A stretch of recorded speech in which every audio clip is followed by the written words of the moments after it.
அனைவருக்கும் வணக்கம். 11th economics புக்கில் இன்றைக்கி ஊரக பொருளாதாரம் அப்படின்ற லெசன் பார்க்க போகிறோம். ரொம்பவே முக்கியமான ஒரு லெசன், ஓகேவா? இந்தியா கிராமங்களில் வாழ்கிறது அப்படின்னு சொல்லி மகாத்மா காந்தி அவர்கள் சொல்லியிருக்காங்க. அதோட லெசன் ஆரம்பிக்கிறாங்க. ஃபஸ்ட்டு முன்னுரையில் என்ன கொடுத்துருக்காங்க அப்படின்னு பார்த்துக்கிங்கன்னா, ஊரக பொருளாதாரம் பொருளாதார கொள்கைகளை பயன்படுத்தி ஊரக பகுதிகளை வளர்ச்சி அடைவதை பற்றி நம்மளுக்கு சொல்லுது, ஓகேவா? ஊரக பொருளாதாரம் அப்படின்றது பொருளாதார கொள்கைகளை பயன்படுத்தி ஊரக பகுதிகளை வளர்ச்சி அடைய செய்கிறத பற்றி நம்மளுக்கு சொல்லுது. ஊரக பகுதி அப்படின்றது நகரங்கள் மற்றும் மாநகரங்களுக்கு வெளியில் இருக்கிற ஒரு பகுதி அப்படின்னு சொல்கிறாங்க. இந்திய மக்கள் தொகை கணக்கெடுப்பின்படி ஊரக பகுதிகளுக்கு அடிப்படை அலகு எது அப்படின்னு பார்த்தீங்கன்னா வருவாய் கிராமம், ஓகேவா? ஊரக பகுதிகளோட அடிப்படை அலகு எது அப்படின்னா வருவாய் கிராமம் அப்படின்னு சொல்கிறோம்.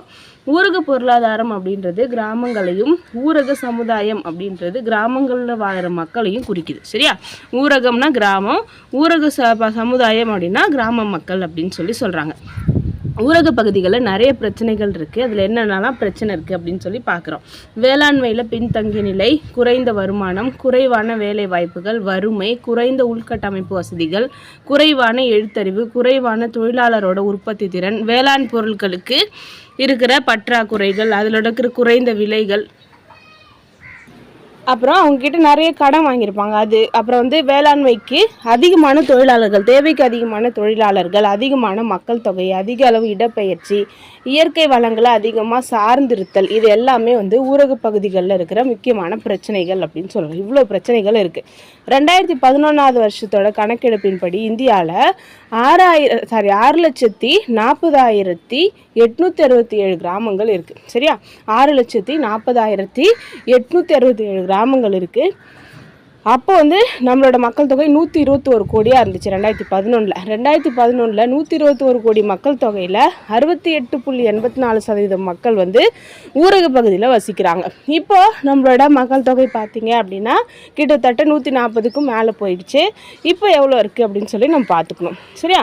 ஊரக பொருளாதாரத்தோட இயல்புகள் என்னென்னலாம் இருக்குது அப்படின்னு சொல்லி பார்க்குறோம். ஊரக பொருளாதாரம் எப்படி இருக்கும் அப்படின்னு பார்த்தீங்கன்னா, ஃபஸ்ட்டு ஊரகம் ஒரு நிறுவனம் அப்படின்னு சொல்கிறாங்க, ஓகேவா? கிராமம் அப்படின்றது முதன்மை நிறுவனமாக செயல்பட்டு ஊரக சமுதாயத்தோட அனைத்து தேவைகளையும் பூர்த்தி செய்யுது. ஊரக மக்கள் அங்கே வசிக்கிற மற்ற மக்களோட எல்லாரும் ஒன்று அப்படின்னு சொல்லி உணர்வுபூர்வமாகவும் ஒற்றுமையாகவும் இருக்காங்க அப்படின்னு சொல்கிறாங்க. ரெண்டாவது, ஊரக பகுதியில் நிறைய பேர் வேளாண்மையை சார்ந்து இருப்பாங்க அப்படின்னு சொல்கிறாங்க. இயற்கையையும் வேளாண்மையும் சார்ந்து தான் அந்த மக்கள் இருப்பாங்க. வேளாண்மை தான் முக்கியமான தொழிலாக இருக்கும் அப்படின்னு சொல்கிறாங்க. அடுத்து, அவங்களோட வாழ்க்கை முறை ரொம்ப எளிமையாக இருக்கும் அப்படின்னு சொல்கிறாங்க. கல்வி, வீட்டு வசதி, உடல் நலம், சுகாதாரம், போக்குவரத்து, தகவல் தொடர்பு, வங்கி செயல்பாடு, சாலை, அங்காடி வசதி, இது எல்லாமே ரொம்ப கம்மியாகவோ அல்லது சில இடங்களில் இல்லாமல் கூட இருக்குது அப்படின்னு சொல்கிறாங்க. அதே மாதிரி மூட நம்பிக்கைகள், பாரம்பரிய கலாச்சார நடைமுறைகள்லாம் அவங்க இன்னும் பின்பற்றுறாங்க அப்படின்னு சொல்கிறாங்க. நிறைய பேர் வறுமையிலையோ ஏழ்மை நிலையிலையோ இருக்காங்க அப்படின்னு சொல்கிறாங்க. ஊரக பகுதியில் மக்கள் உற்பத்தி முறையிலையும் சரி, சமூக அமைப்புலையும் சரி, அரசியல் சூழலையும் சரி, நலிவடைந்த நிலையிலையும் பின்தங்கிய நிலையிலையும் இருக்காங்க அப்படின்னு சொல்கிறாங்க. சமீபத்தில் ஊரக பகுதிகளில் மது அருந்துவோரோட எண்ணிக்கை அதிகரிச்சுட்டு வருது அப்படின்னு சொல்லியிருக்காங்க. அடுத்தது, மக்கள் தொகை அடர்த்தி. மக்கள் தொகை அடர்த்தினா என்ன? ஒரு சதுர கிலோமீட்டர் நிலப்பரப்பில் எவ்வளோ மக்கள் வாழறாங்க அப்படின்றது தான் மக்கள் தொகை அடர்த்தி. இது ஊரக பகுதிகளில் ரொம்ப கம்மியாக இருக்கும். ஒரு கிராமம் இருக்குது அப்படின்னா கிராமத்தில் அங்கேயும் இங்கேயுமா வீடுகள் இருக்கும், நெருக்கமாக இருக்காது நகரம் மாதிரி. அடுத்தது, வேலை வாய்ப்பு. வேலை பார்த்தீங்க அப்படின்னா பருவகால வேலையின்மை, குறை வேலையின்மைலாம் கிராமப்புறங்களில் இருக்குது. வேலையின்மை அப்படின்றது என்னன்னா, ஒருத்தவங்களுக்கு தகுதியும் திறமையும் விருப்பமும் இருந்தும் கூட வேலை கிடைக்காம இருக்குது அப்படின்னா அதுதான் வேலையின்மை அப்படின்னு சொல்லுவோம். அதுவே குறை வேலையின்மை அப்படின்றது மறைமுக வேலையின்மையை குறைக்குது. அதாவது ஒரு வேலையை செய்கிறதுக்கு ஒரு ஆள் தேவைப்படுறாங்க அப்படின்னா 3 ஆள் செய்வாங்க அந்த வேலையை. அந்த ஒரு ஆளோட சம்பளத்தை 3 பேர் பிரித்து எடுத்துக்குவாங்க. அந்த மீதி 2 பேர் வரலனாலும் வேலை நடக்கும், ஆனாலும் 3 பேர் செய்வாங்க. அதுதான் நம்ம மறைமுக வேலையின்மை அப்படின்னு சொல்லுவோம். தொழிலாளர்கள் உபரியாக தொழிலாளர்கள் இருப்பாங்க ஒரு வேலைக்கு. சரியா? இது எல்லாமே வந்து கிராமப்புறத்தில் நிகழுது. பருவகால வேலையின்மை அப்படின்றது ஒரு குறிப்பிட்ட விவசாய பருவத்தில் மட்டும் வேலை இருக்கும். அடுத்தது வறுமை.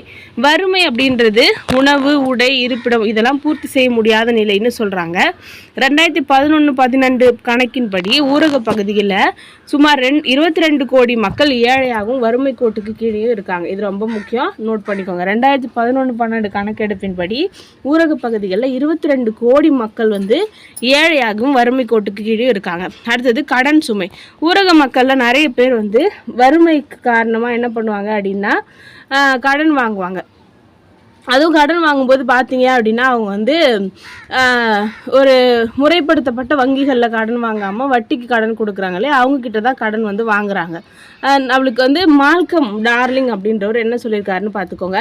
புகழ்பெற்ற ஆங்கில எழுத்தாளர் 1925 சொல்லியிருக்காரு, ஒரு இந்திய உழவன் கடனிலே பிறந்து கடனிலே வாழ்ந்து கடனிலே இறந்து அவன் சந்ததிக்கும் கடனையே விட்டு செல்கிறான் அப்படின்னு சொல்லியிருக்காரு. இது வந்து இந்த கூற்று ரொம்ப முக்கியம். சொன்னது வந்து சர் மால்கம் டார்லிங். ஒரு இந்திய உழவன் கடனிலே பிறந்து கடனிலே வாழ்ந்து கடனிலே இறந்துட்டு அவங்களுக்கு அவங்களோட பையனுங்களுக்கும் வந்து என்ன பண்ணார், கடனை தான் கொடுத்துட்டு போகிறாரு அப்படின்னு சொல்கிறாங்க. அதனால் வட்டிக்கு பணம் கொடுக்குறவங்க என்ன பண்ணுவாங்க அப்படின்னா நிறைய வட்டிக்கு கடனை கொடுத்து அந்த மக்களை கடைசி வரைக்கும் கடனிலே இருக்கிற மாதிரி பண்ணி தற்கொலைக்கு கூட ஆளாக்குறாங்க அப்படின்னு சொல்கிறாங்க. அடுத்தது ஊரக பகுதிகளில் வருமானம் பார்க்குறோம். ஊரக பொருளாதாரம் அப்படின்றது ஊரக மக்களுக்கு போதுமான அளவுக்கு வருமானத்தை ஈட்டி தர வேலை வாய்ப்பையோ அல்லது சுய வேலை வாய்ப்பையோ கொடுக்கறதில்ல. பெரும்பாலான தொழிலாளர்களும் திறமை வாய்ந்தவர்களும் என்ன பண்ணுறாங்க அப்படின்னா அவங்களோட திறமைக்கு தகுந்த வேலை செய்யாமல் குறை வேலை உடையவர்களாகவே இருக்காங்க. இவங்களோட வருமானத்தை பெருக்கிறதுக்கு அவங்களுக்கு வாய்ப்பு ரொம்ப கம்மி அப்படின்னு சொல்கிறாங்க. அதுக்கப்புறம் சார்ந்திருத்தல்.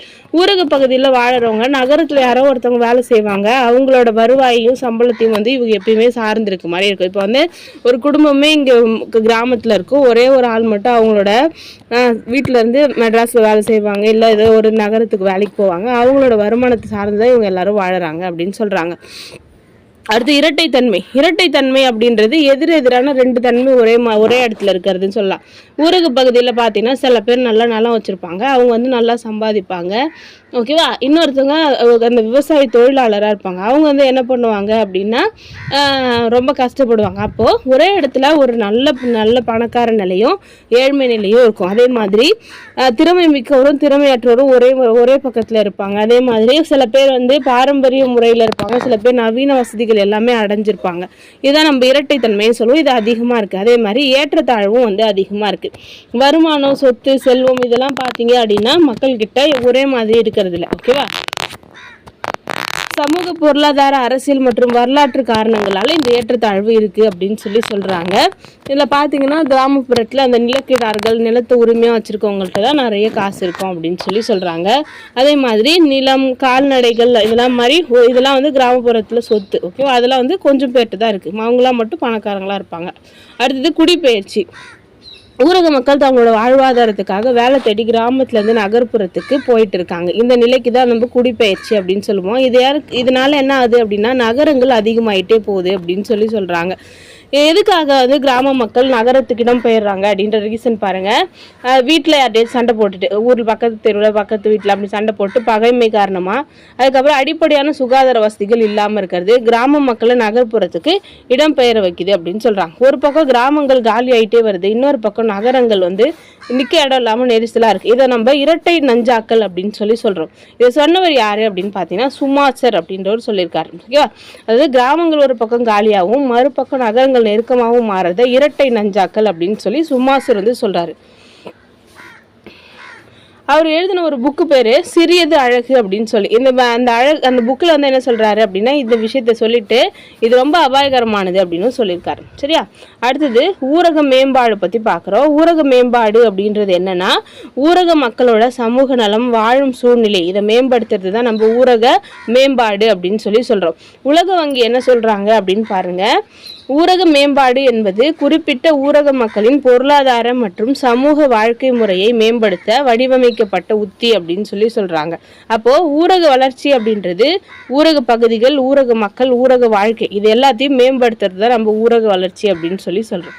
ஊரக மேம்பாட்டுக்கு என்னெல்லாம் தேவை அப்படின்னு பார்த்தீங்கன்னா நம்மளோட இந்திய பொருளாதாரம் முன்னேறதுக்கு முக்கியமாக ஊரக பகுதிகள் முன்னேறணும் அப்படின்னு சொல்கிறாங்க. ஏன் அப்படின்னா பெரும்பாலான மக்கள் கிராமப்புறங்களில் வசிக்கிறாங்க. அவங்களோட முன்னேற்றம் பங்களிப்பு நாட்டோட கட்டமைப்பு நடவடிக்கைகளில் முக்கியமாக இருக்குது. அப்போ ஊரக பகுதி முன்னேறினா தான் நாடு முன்னேறும் அப்படின்னு சொல்கிறோம். அடுத்தது நகர்ப்புறத்துக்கு தேவையான குடிநீர், பால், உணவு, கச்சா பொருள் எல்லாமே எங்கேருந்து தான் கிடைக்குது அப்படின்னா கிராமத்துலேருந்து தான் கிடைக்குது. அப்போது கிராமம் பின்தங்கிய நிலைமையில் இருந்துச்சு அப்படின்னா நாட்டோட ஒட்டுமொத்த முன்னேற்றமும் அது வந்து முன்னேறதுக்கு தடையாக இருக்குது அப்படின்னு சொல்கிறாங்க. அடுத்தது ஊரக மக்களுக்கு முறையான கல்வி, மருத்துவம், சுகாதார வசதிகள் இதெல்லாம் கொடுத்துட்டோம் அப்படின்னா நகரத்தில் வந்து யாரும் வந்து பிச்சை எடுக்க மாட்டாங்க, குப்பை பொறுக்க மாட்டாங்க, சாலையோரத்தில் வசிக்க மாட்டாங்க. அப்போது ஊரக பகுதியில் இருக்க மக்களுக்கு நல்லது செஞ்சுட்டோம் அப்படின்னா நகரங்களில் வந்து நம்மளுக்கு சீராயிடும் அப்படின்னு சொல்கிறாங்க. அதுக்கப்புறம் வேளாண்மை அது சார்ந்த தொழில்களை முன்னேற்றணும் அப்படின்னு பார்த்தீங்கன்னா அதை முன்னேற்றும் போது ஊரக பகுதிகளில் லாபகரமான வேலை வாய்ப்பை நம்மளால உருவாக்க முடியும். அப்போ ஒட்டுமொத்த உணவு உற்பத்தியும் நம்மளால அதிகரிக்க முடியும் அப்படின்னு சொல்றாங்க. அப்போ கிராமப்புறங்களை நம்ம முன்னேற்றணும் அப்படின்னா வேலை வாய்ப்பை தேடி திறமையான இளைஞர்கள்லாம் நகரத்துக்கு நோக்கி வரமாட்டாங்க. அவங்க வந்து அங்கேயே இருந்து வேலை செய்யறதுனால இந்த நகரத்தில் இருக்கிற நெரிசலை நம்மளால குறைக்க முடியும். அதுக்கப்புறம் ஊரக பகுதிகளில் முன்னேற்றத்தின் மூலமா பயன்படுத்தாத அல்லது குறைவாக பயன்படுத்தி வரும் இயற்கை வளங்களை நம்மளால முழுசா யூஸ் பண்ண முடியும் அப்படின்னு சொல்றாங்க. இது மட்டும் இல்லாம கிராமப்புற நகர்ப்புறத்துக்கு நடுவில் இருக்க வேறுபாட்டையும் நம்மளால குறைக்க முடியும் அப்படின்னு சொல்றாங்க. கிராமப்புறங்கள்ல தேவையான உள்கட்டமைப்பு வசதிகளை ஏற்படுத்தணும் அப்படின்றதுக்காக ஏபிஜே அப்துல் கலாம் அவர்கள் புறா அப்படின்ற ஒரு திட்டத்தை வந்து கொடுத்து வந்தாங்க. அதாவது ப்ரொவைடிங் அர்பன் ப்ரொவைடிங் அர்பன் ஃபெசிலிட்டிஸாக இன்ஃப்ராஸ்ட்ரக்சர்ஸ் இன் ரூரல் ஏரியா அப்படின்னு நினைக்கிறேன். ஓகேவா? அதாவது நகரப்புறங்களில் இருக்கிற மாதிரியான கட்டமைப்பு வசதிகளை கிராமப்புறங்களுக்கு கொடுக்கறது அப்படின்றத இந்த திட்டத்தோட முக்கியமான நோக்கமாக இருந்துச்சு. ஓகேவா? ஊரக வளர்ச்சியில் கவனம் செலுத்துறதன் மூலமாக நம்ம மனித வளர்ச்சி மேம்பாட்டு குறியீடு, அதாவது ஹியூமன் டெவலப்மெண்ட் இண்டெக்ஸையும், அதுக்கப்புறம் மகளிர் வல்லமை குறியீடு விமன் எஃபிஷியன்ட் இண்டெக்ஸையும், பாலின வேறுபாட்டு குறியீடு ஜெண்டர்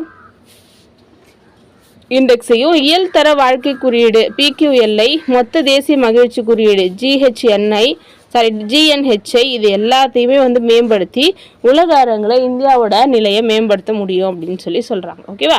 அடுத்தது ஊரக பொருளாதாரத்தில் இருக்கிற பிரச்சனைகள் என்னெல்லாம் இருக்குது அப்படின்னு பார்க்குறோம். மெயின்ஸ்லாம் இதெல்லாம் ரொம்ப முக்கியமாக கேட்பாங்க, நல்லா படிச்சுக்கோங்க.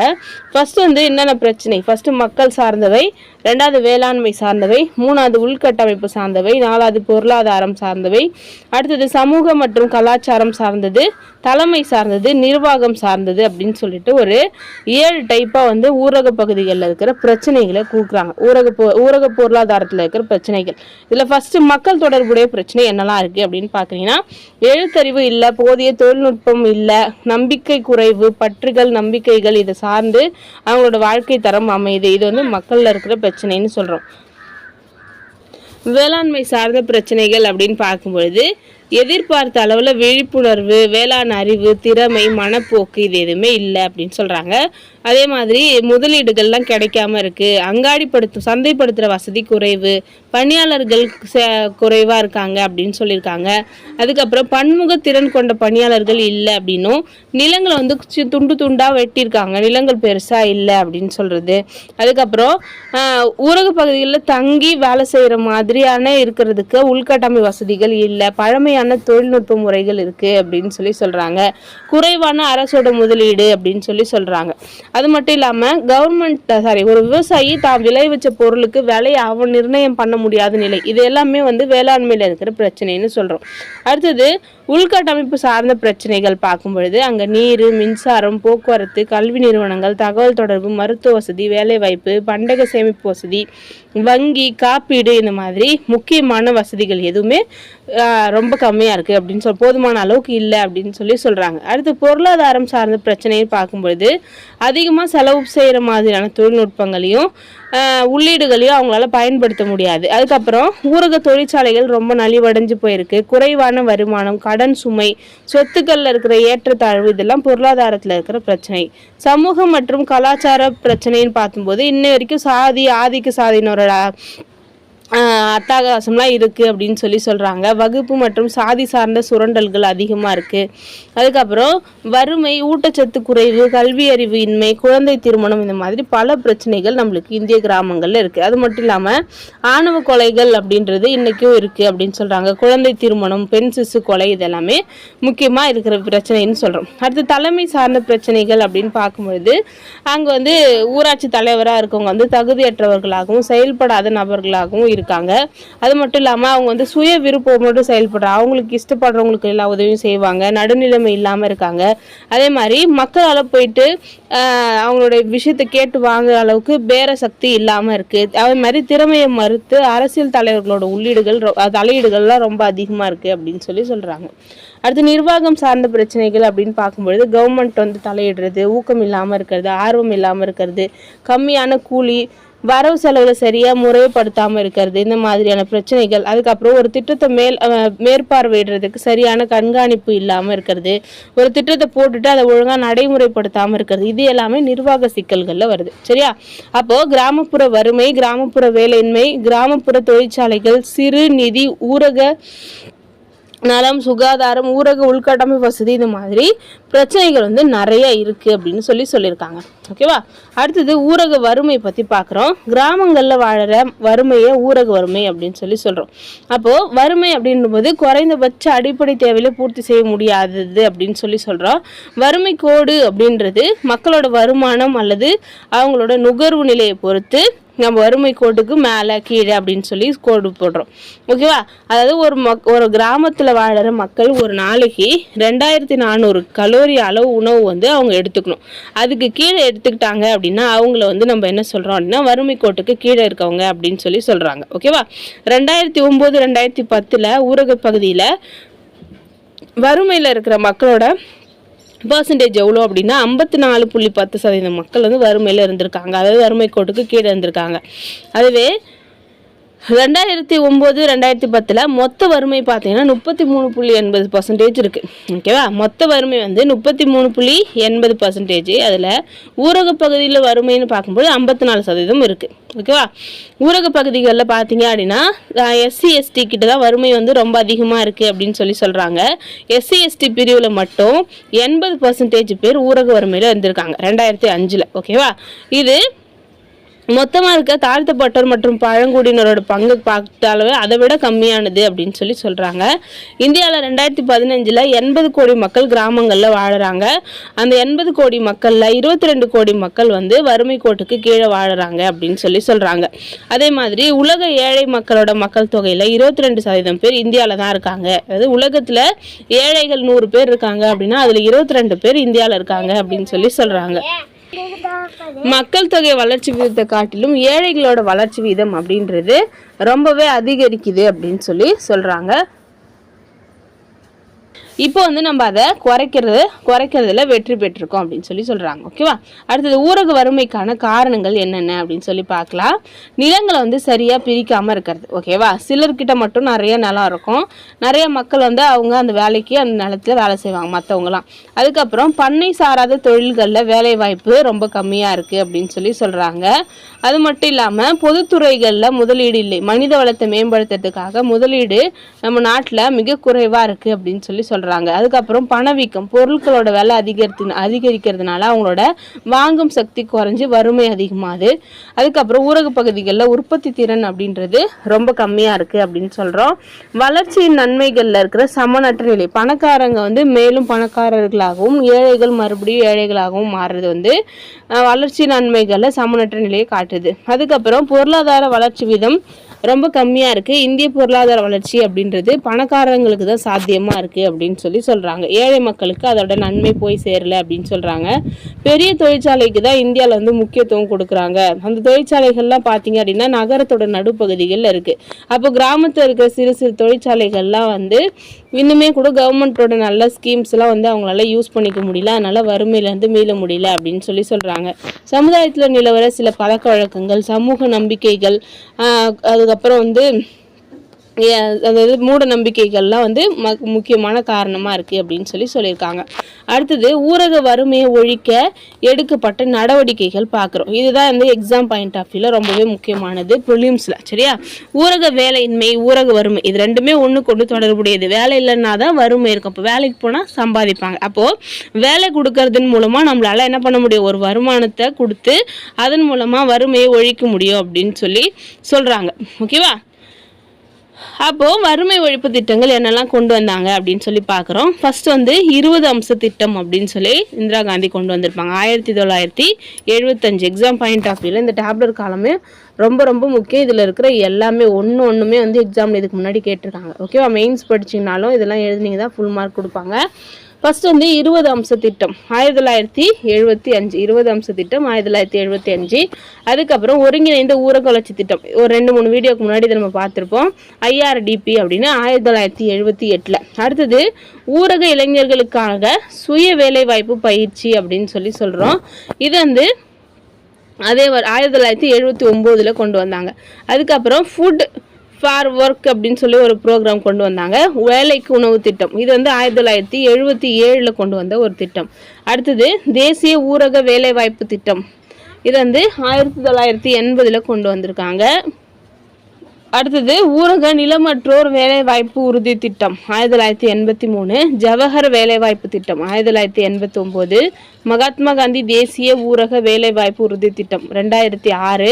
பிரதான் மந்திரி ஆதர்ஷ் கிராம் சதக் யோஜனா 2010. அடுத்து பாரத் நிர்மான் யோஜனா அப்படின்னு 2005. அடுத்து இந்திரா ஆவாஸ் யோஜனா 1985-86. ஜவஹர் நேரு தேசிய நகர்ப்புற மறுசீரமைப்பு திட்டம் 2005. ராஜீவ் ஆவாஸ் யோஜனா 2009. தேசிய ஊரக நலத்திட்டம் 2005. தேசிய ஊரக வாழ்வாதார திட்டம் 2011. தேசிய உணவு பாதுகாப்பு திட்டம் 2013.